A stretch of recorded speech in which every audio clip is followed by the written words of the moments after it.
Kapag nagtagal ka sa isang tao, hindi mo kayang bumitiw agad. Bakit? Pipilitin mo ayusin Pipilitin at pipilitin mong buuin ulit. Kahit ang kapalit nun, puro na lang sakit. Kasi ibubuhos mo man ang lahat, wala nang babalik sa'yo. Sinukuan ka na. Ikaw lang tong patuloy na nakakapit sa mga pinanghahawakan mo. Saan ka nanggaling? Tama sila. Kapag puro saya, matatanga ka. Kapag nandyan na yung problema, masasabi mo na lang na tama sila. Gusto mo na lang takasan. Gusto mo na lang umalis. Sana nakinig na lang ako. Ano ba? Kauuwi ko lang. Ganyan ibubungan mo sa akin. Sino magkakaroon ng gana sa babaeng katulad mo? Putak na putak. Binato niya ang sapatos niya sa may pinto at umakyat na papunta sa kwarto namin. Naupo ako sa sopa. Gusto kong umiyak, pero pagod na ang mga mata ko sa araw-araw na ginawa ng Diyos. Sana ginamit ko yung utak ko. Sana hindi ako nagpadalos-dalos. Naalala ko yung mga sinabi ni Mama sa akin. Kapag bumigay ka, talo ka. Dahil babae ka, maraming pwedeng mawala sa'yo. Minsan, kahit ibigay mo na ang lahat, hindi sapat yun. Walang pangako ang hindi imposibleng mapako.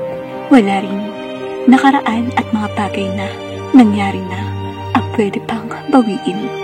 Kung sana nag-aral na lang ako. Ang lalaki, kapag nakabuntis, walang mawawala. Pwede kang takasan, pwede kang itanggi, pwedeng sa'yo lahat isisi. Please, ayoko. Nakita ko ang galit sa mga mata niya. Akala ko, mahal mo ko. Tanging tungo lang ang nagawa ko at hinayaan siya sa bagay na gusto niyang gawin. Ang kunin ang pagkaberhen ko. Sa sobrang takot ko na baka iwan niya ako, ibinigay ko ang lahat. Hinayaan ko siyang kunin ang lahat sa akin. Nakalimutan kong magtira sa sarili ko. Sa sobrang pagmamahal ko sa kanya, ginusto kong sumuway sa mga magulang ko. Sinakripisyo ko ang mga pwedeng masabi sa akin ng ibang tao. Binaliwala ko yung imahe ko na pwedeng masira dahil sa padalos-dalos na desisyon ko at mahusgahan ng ibang tao ang pagpapalaki ng magulang ko sa akin dahil sa sarili kong kasalanan. Paano kung mabuntis ako? Nang matapos, dun ko naramdaman ang takot. 3rd year college pa lang ako at mulat ang mga mata ko sa pagpapakuba ng mga magulang ko para mairaos ako. Pero ganito ang ginawa ko. Pananagutan kita kung yan ang gusto mo. Tumayo siya sa kama at iniwan naman akong nakatulala at walang maisip na tamang gawin. Nagbago ang pakikitungo ni Jasper sa akin. Pagkatapos nun, nagagawa na niya akong sigawan. Nagagawa na niya akong pagsinungalingan. Naiirita. Hinayaan ko kapag nag-aaway kami. Nagawa na niya akong baliwalain hanggang sa yung mga pangako niya nauwi na lang sa salita. Ang lalaki, di man o hindi, wala sa kanila ang husga. Minsan nga, ganon ang gusto ng iba. Bihasa na raw.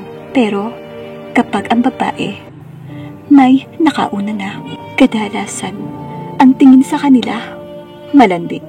Marami ng lalaki at kung ano-ano pang masasakit na salita. Minsan nga, kahit wala naman, may lalabas na kwentong nagpalaglag pa.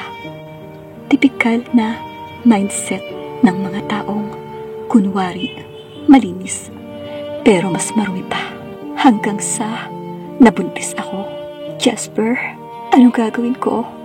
Anong gagawin natin? Mali ko ba? Sa akin yan. Baka nagawa mo na nga sa iba yan pagkatapos natin gawin. Hindi ko napigilang sampalin siya. Insulto yun sa buong pagkatao ko. Ang kapal na mukha mo. Kung kaya mong magpakalalaki sa kama, magpakalalaki ka sa responsibilidad. Dinuro ko siya, tsaka siya iniwan. Hindi ko alam kung paano ko to aaminin sa magulang ko. Buntis ka. Ina ako, Jane. Alam ko at pansin ko kung ano ang pagbabago sa anak ko. Pati utot mo, kabisado ko. Nanay ako eh. Napahagulgul na lang ako nang aamin pa lang ako, pero nabuko na ako ni Mama. I'm sorry, Ma. Sana nakinig na lang ako. Lumapit siya sa akin at yumakap. Hindi ko alam kung saan kami nagkulang sa'yo. Nang paalala, hindi ka naman mawawalan kung hindi ka magmamadali. Pero sinuway mo kami. May mangyayari pa ba sa pagsisisi mo? Ngayon, umiling ako at umiyak sa bisig niya. Ramdam ko ang malakas na sampal ni Papa sa akin. Dapat kasama ko si Jasper sa ganoong sitwasyon, pero wala siya. Lahat ng ito ako ang umako mag-isa. Hindi kita pinalaki at binuhay para mabuntis lang. Pag-aaral na nga lang ang hinihiling namin sa iyo. Nagawa mo pang ganituhin kami. Lahat ng hirap, sinalo namin, mabuhay lang kayo. Magkakapatid, pakapala na mukha, nangungutang kung kani-kanino. Tinanggap lahat ng panghuhusga at pangmamaliit na ibang tao para maibigay ang pangangailangan sa buhay nyo. Tapos ikaw, magpapabuntis ka lang. Hindi ka na nahiya sa magiging anak mo. Lalabas siya sa mundong ito. Di man lang siya mapapakain na nanay at tatay niya sa sariling bulsa nila. Ganon pa ang gusto mo? Pati panghuhusga ng tao sa'yo. Sasaluhin ng anak mo. Naisip mo ba yun? Napayuko na lang ako at pinipigilang humigpit. Totoo lahat na sinabi niya. Paano ako magiging mabuting ina kung nagkaasa pa rin ako sa mga magulang ko? I'm sorry, Pa. Papa, nagutan naman ako ni Jasper. Nagmura siya at hinampas ang mesa sa galit. Pananagutan ka, pero hindi ka naman mahal. Ikaw na ang nagsabi. Sinabihan ka na hindi siya sigurado na siya ang ama. Tapos sasabihin mong pananagutan ka. Tapos ano? Walang matinong lalaki ang gaganunin ang babae. Tandaan mo yan. Hindi mo kailangan ng lalaki at ama ng bata dahil bubuhayin natin yan. Umiling ako. Ayoko. Gusto kong may tatay ang anak ko, Pa. Gusto kong lumaki siyang buo ang pamilya. Umawa si Papa, pero insulto ang tawag yun. Hindi buo ang tawag doon. Mas masasaktan niyo lang ang bata kung ipipilit niyo yung ganyang set-up para sa bata o para sa'yo. Babae ka. Huwag mong sayangin sa isang lalaki ang kinabukasan mo. Nandito kaming tutulong sa'yo. Magpapalaki sa bata. Hindi mo kailangan ng lalaking papahirapan ka at paulit-ulit ka ring sasaktan. Kaya mong buhayin ang bata kahit walang ama. Kaya mo ring mabuhay kahit walang lalaki. Hindi kailanman maitatama ang pagkakamali ng isa pang pagkakamali. Jane, utak mo ang gamitin mo. Pero sa pangalawang pagkakataon, sumuway ako. Hinayaan ko ang sarili ko na sumama sa lalaking sakit lang ang ibibigay sa akin para sa anak ko. Hinayaan ako ni Papa. Malaki na raw ako, kaya ko na raw ang sarili ko dahil nagawa ko naman daw na sumuway. Panindigan ko na raw. Panindigan ko na rin daw ang mga magiging desisyon ko. Sino yung babaeng kasama mo? 7 taon. 7 taon akong nagtiis sa pambababae niya. 7 taon akong kumayod mag-isa para sa anak ko habang siya nagpapakasarap sa buhay. Wala akong balak pakasalan ka. Naawa lang ako sa bata. Pero hindi kita mahal. Tingnan mo nga yung sarili mo. Isa pa lang anak mo, pero losyang ka na. Sinampal ko siya nang sabihin yon. Ang kapal na mukha mo. Kung naging padre de pamilya ka nang sa bahay na to, At hindi puro kalipugan ang pinapairal mo na ipuputok mo sa kung kani-kaninong babae na nagkakasama mo at naghanap buhay ka. Eh di sana maayos ang tsura ko. Wala akong balak magpakasal sa'yo dahil hindi ko gustong manatili sa lalaking katulad mo. Naglakad ako papunta sa kwarto. I'd done enough. Kinuha ko ang mga gamit niya at inilagay ito sa maleta. Ang iba ibinato ko na sa labas. Wow, ngayon mo lang naisipang mag-inarte. Jane, wala nang natira sa'yo kundi ako. Wala nang ibang tatanggap na lalaki at magmamahal sa'yo.